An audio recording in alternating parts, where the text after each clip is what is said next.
लखनऊ में सपा अध्यक्ष अखिलेश यादव की हुई प्रेस कॉन्फ्रेंस। अखिलेश बोले, संविधान सवाल पूछने का अधिकार देता है, सवालों से सरकार घबरा क्यों रही है? सरकार के लोग ही अपमानित कर रहे हैं। इंडिया गठबंधन आगे बढ़ रहा है, हम लोग बीजेपी से बहुत सावधान हैं। बीजेपी नफरत की राजनीति कर रही है। बीएसपी अध्यक्ष मायावती ने एक्स पर लिखा, जातीय जनगणना के मुद्दे पर बोली मायावती, नाना करने के बाद केंद्र ने अब फैसला लिया, खुद को ओबीसी हितैषी सिद्ध करने की होड़, बीजेपी व कांग्रेस आदि द्वारा श्रेय लेने की होड़। मायावती ने बीजेपी कांग्रेस को बहुजन विरोधी बताया। मायावती बोली, इस कारण ये समाज पिछड़ा, वंचित व शोषित। ओबीसी वोटों के लिए पार्टियों में हितैषी दिखाने का स्वार्थ, ओबीसी का हित बीएसपी में निहित है, अन्यंत्र नहीं। आंधी, बारिश और वज्रपात को लेकर सीएम का निर्देश। सीएम योगी ने अफसरों को दिए निर्देश, पूरी तत्परता से राहत कार्य संचालित करने के निर्देश। सीएम योगी बोले, अधिकार क्षेत्र का भ्रमण कर सर्वे करें, प्रभावितों को तत्काल राहत राशि का वितरण करें, सर्वे कराकर फसल नुकसान का आकलन करें, जल निकासी की व्यवस्था कराई जाए। आज सांसद संजय सिंह की प्रेस कॉन्फ्रेंस। जाति जनगणना के मुद्दे पर हुई प्रेस कॉन्फ्रेंस। संजय सिंह बोले, बीजेपी के अचानक से यू टर्न का कारण क्या है? पहलगाम की घटना से ध्यान भटकाया जा रहा। बिहार चुनाव में लाभ लेना बीजेपी का मकसद है। बड़े बड़े पदों पर SC ST के साथ खिलवाड़ किया जा रहा है। बीजेपी ने सरकारी कंपनियों को बेच दिया है। बांदा में कैबिनेट मंत्री ओम प्रकाश राजभर का बयान। ओम प्रकाश बोले, पाकिस्तानी सेना में भगदड़ मची है, थोड़ा इंतजार करिए, कार्रवाई होकर रहेगी। पाकिस्तान को जल्द ही 56 इंच के सीने का पता लगेगा।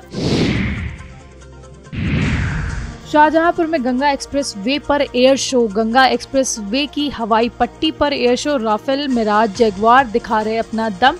शाहजहांपुर में उतरा लड़ाकू विमान। यूपी के 3 एक्सप्रेस वे पर पहले से ही बने हैं एयर स्ट्रिप। पाकिस्तानी एयरबस बंद होने से खाड़ी की उड़ानें महंगी, दूसरे रूट से जा रहे विमान, समय के साथ बढ़ा खर्च। पहलगाम में आतंकी हमले के बाद एयरबेस किया गया बंद। पाकिस्तानी एयरबेस भारतीय विमानों के लिए किया बंद, इससे खाड़ी देशों में जाने वाले विमानों का बढ़ गया है खर्चा। लखनऊ में पूर्व क्रिकेटर कपिल देव का बयान। कपिल देव बोले, आज उत्तर प्रदेश में बहुत परिवर्तन हुआ है, पहले और अब में बहुत बदलाव दिख रहा है। उत्तर प्रदेश सरकार में बहुत अच्छा काम हो रहा है, यूपी पुलिस बहुत अच्छा काम कर रही है। प्रयागराज में महाकुंभ जैसा बड़ा आयोजन हुआ है। दिल्ली में आप प्रदेश अध्यक्ष सौरभ भारद्वाज का बयान। सौरभ भारद्वाज बोले, दिल्ली में बारिश हुई है, सड़क पर पानी भरा है, बीजेपी की 4 इंजन की सरकार की पोल खुली है। आज हर घर, गली और सड़कों पर पानी भरा है। दिल्ली में 400 जगहों पर पानी भरा है। प्रधानमंत्री मोदी का बयान। आदि शंकराचार्य की जयंती पर बोले प्रधानमंत्री, अब देश का पैसा देश के काम आएगा। आज का ये इवेंट कई लोगों की नींद हराम कर देगा। जहां मैसेज जाना था चला गया। ये इवेंट इंडी एयरलाइंस की नींद हराम कर देगा। लखनऊ में कैबिनेट मंत्री जयवीर सिंह का बयान। जयवीर सिंह बोले, एयर कनेक्टिविटी बढ़ाने का काम हो रहा है, इमरजेंसी में हवाई पट्टियां काम आएगी, सामाजिक न्याय के लिए सरकार काम कर रही है। दिल्ली सीएम रेखा गुप्ता का बयान। रेखा गुप्ता बोली, आज 400 बसें दिल्ली को समर्पित कर रहे हैं। 2080 बसें इस साल अंत तक दिल्ली को मिलेंगी। दिल्ली का प्रदूषण कम करने पर काम जारी है। प्रदूषण का 45% हिस्सा वाहनों से होता है। ट्रांसपोर्ट सिस्टम को 100% इलेक्ट्रिक कर देंगे। इसके लिए हम EV पॉलिसी लेकर आएंगे।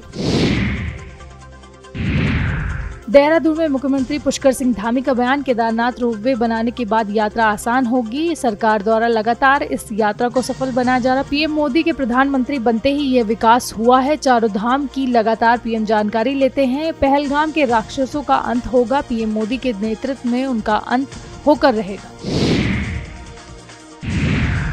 बलिया में सपा सांसद का पहलगाम और जातीय जनगणना पर बयान। रमाशंकर राजभर बोले, भाजपा से आम मांगोगे तो इमली देगी, इमली मांगोगे तो तरबूज देगी। 1 नेशन 1 एजुकेशन नहीं चलेगा। पहलगाम हमले को लेकर सरकार को दोषी बताया। दिल्ली में हुई बारिश को लेकर आप सांसद संजय सिंह ने एक्स पर लिखा। संजय सिंह ने कहा, बीजेपी के सारे इंजन खटारा हो चुके हैं। दिल्ली में पहली बारिश में जलभराव, बीजेपी ने कम समय में दिल्ली को बर्बाद किया। यूपी में मौसम का कहर, बारिश बिजली गिरने का अलर्ट। उत्तर प्रदेश के कई जिलों में मौसम विभाग का अलर्ट, 5 दिनों तक बारिश और बिजली गिरने का येलो अलर्ट। कौशाम्बी, फतेहपुर, प्रयागराज, मिर्जापुर के लिए अलर्ट जारी। इसके अलावा वाराणसी, आजमगढ़, लखनऊ, गाजियाबाद के लिए भी अलर्ट। कुशीनगर सहित 20 से ज्यादा जिलों के लिए अलर्ट जारी किया गया है। वाराणसी में जातीय जनगणना पर बोले यूपी कांग्रेस अध्यक्ष अजय राय। अजय राय ने कहा, सबसे पहले राहुल गांधी ने आवाज उठाई थी, सरकार को राहुल गांधी के आगे नतमस्तक होना पड़ा। पूरे प्रदेश में धन्यवाद यात्रा निकाली जा रही है। आज बीजेपी पिछड़ों की हितैषी बन रही है। देश चाहता है कि आतंकवाद का खात्मा हो, राफेल का अब इस्तेमाल होना चाहिए। प्रयागराज उल्लू ऐप के शो हाउस अरेस्ट में अश्लील सामग्री प्रसारित, राज्य आयोग ने मामले का लिया संज्ञान। राज्य महिला आयोग की उपाध्यक्ष अपर्णा यादव ने कहा, इस मामले को देखने के बाद महिला आयोग जरूर कदम उठाएगा। युवाओं की पहली पसंद मुख्यमंत्री युवा उद्यमी विकास अभियान साल 2025-26 के पहले 30 दिनों में 48,000 से अधिक आवेदन। प्रदेश भर के करीब 6,000 युवाओं को वितरित किया लोन। अभियान से जुड़कर प्रदेश के युवा उपलब्ध करा रहे रोजगार। 257 युवाओं को लोन वितरित कर जौनपुर ने मारी बाजी। आगरा दूसरे तो हापुड़ जिले ने प्राप्त किया तीसरा स्थान। गोरखपुर में सिरफिरे युवक की करतूत आई सामने। 2 बहनों को घर में जाकर युवक ने मारी गोली। बहनों को गोली मारने के बाद खुद को भी मारी गोली। सूचना पर पहुंचे एसपी सिटी अभिनव त्यागी। पुलिस ने घायलों को भेजा अस्पताल। युवक एक बहन से करना चाहता था शादी। युवतियों के रिश्तेदार बताया जा रहा आरोपी युवक। कानपुर देहात में छात्रों का पानी की टंकी साफ करते और पानी भरते वीडियो वायरल। अध्यापकों ने कर्मचारियों की जगह छात्रों से कराया काम। प्रतिदिन बच्चों से टंकी में भराया जाता है पानी। ब्लॉक राजपुरा क्षेत्र के सिविलियन विद्यालय जमुआ का मामला। लखीमपुर में बस में दबंगई छेड़खानी का मामला सामने आई। पड़ुआ पुलिस की बड़ी लापरवाही। देहरादून से खीरी जा रही बस में हुई जमकर गुंडई। दबंग युवकों ने किशोरी के बाल पकड़कर खींचा और उससे मारपीट की। पुलिस ने पहले नहीं की कार्रवाई, समझौता कराकर घर भेजा। युवकों ने बस के चालक को भी पीटा। दहशत में आ गए थे यात्री।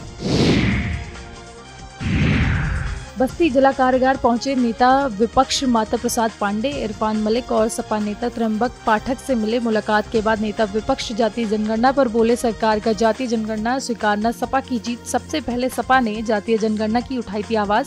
सीज फायर उल्लंघन का जवाब मोदी जी देंगे, हम चाहते हैं पाकिस्तान को करारा जवाब मिले। आगरा में सांसद रामजी लाल सुमन का आवास बना छावनी। रामजी लाल सुमन बोले, पुलिस ने थमाया नोटिस, अलीगढ़ जाने से रोका। पीड़ित वंचित शोषितों से मिलने से रोका जा रहा। घर के बाहर बैरिकेडिंग और पुलिस के घेरे में सुमन नजरबंद। घर के बाहर धरने पर बैठे थे सपा सांसद और सपा कार्यकर्ता। अलीगढ़ के दलित परिवार से मुलाकात करने की उठी थी मांग। केरल में पीएम मोदी ने विंझम पोर्ट का किया उद्घाटन। पीएम मोदी बोले, अदानी ने इतना बढ़िया पोर्ट केरल में बनाया है। वो गुजरात में 30 साल से बंदरगाह पर काम कर रहे हैं, लेकिन गुजरात में ऐसा बंदरगाह नहीं बनाया। उन्हें गुजरात के लोगों का गुस्सा सहने के लिए तैयार रहना पड़ेगा। सी पोर्ट को अदानी ग्रुप ने किया है विकसित।